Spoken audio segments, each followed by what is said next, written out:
Phil Gordon, the poker pro, TV commentator, and also very popular poker author, stated in his books that the greatest poker players in the world share 5 qualities.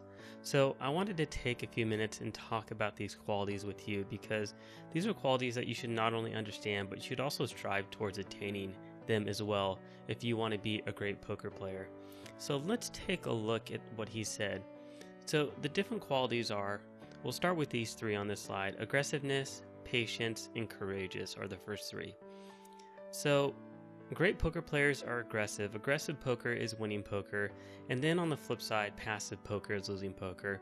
Now we'll talk about why this is, so I'm not going to get into too much details right now. Just understand that aggressive poker is winning poker, whereas passive style playing poker is essentially very losing poker. Now, the most successful poker players in the world also have patience. They're very patient people. Now, it may not look like it when you're watching TV with people being aggressive and bluffing and the new era of poker where people are pushing money around left and right, but don't be fooled. What they show you on TV is not what goes on during the entire tournament or during an entire session of cash game high stakes pokers. They only show certain hands. They don't show everything. They show the entertaining hands. The winning poker players and the most successful poker players in the world patiently pick their spots. So they pick spots to bluff. They pick spots to play hands aggressively. They don't do it every single hand.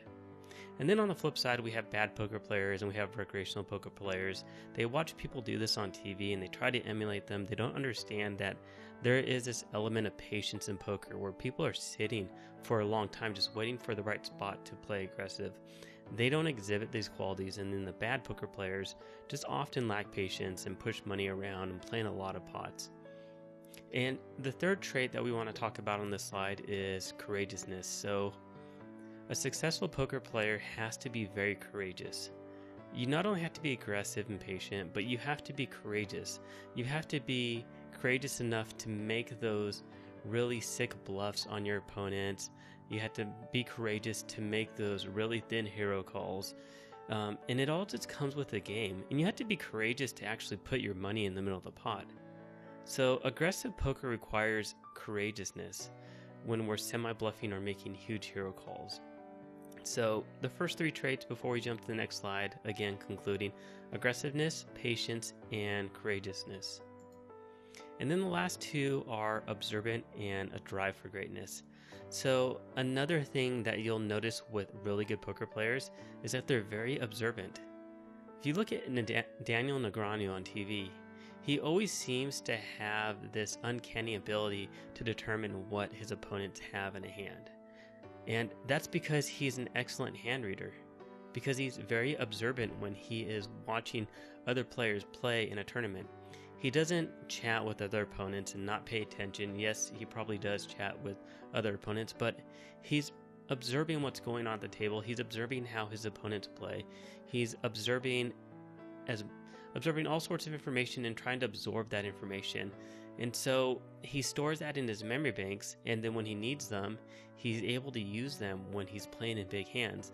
And a lot of people will say that he just has this really uncanny ability to call off people's hands. It's because he's observant, and he's also a very good hand reader. So good poker players will be observant at the poker table. They'll observe what's going on. Online players will be observant. They'll take notes on their opponents. They'll use their HUD and their HUD stats. People in the card room will get physical tells. They'll understand what people's tendencies are. Bad players don't. They don't pay attention. They look at their cards, they look at their hand, and they play it the way they want to play it. And then the last trait is a drive for greatness. And this is just in anything. I mean, successful people anywhere. It doesn't matter if you're in business, or if you're in medicine, or if you're in law, or if you're a professional sports player, or you play poker. There has to be a drive for greatness. If there's no drive, there's no motivation, there's nothing pushing you to become the best that you can be, then you're not going to. You're going to be okay, mediocre, somewhere in between, somewhat good. You're not going to be great.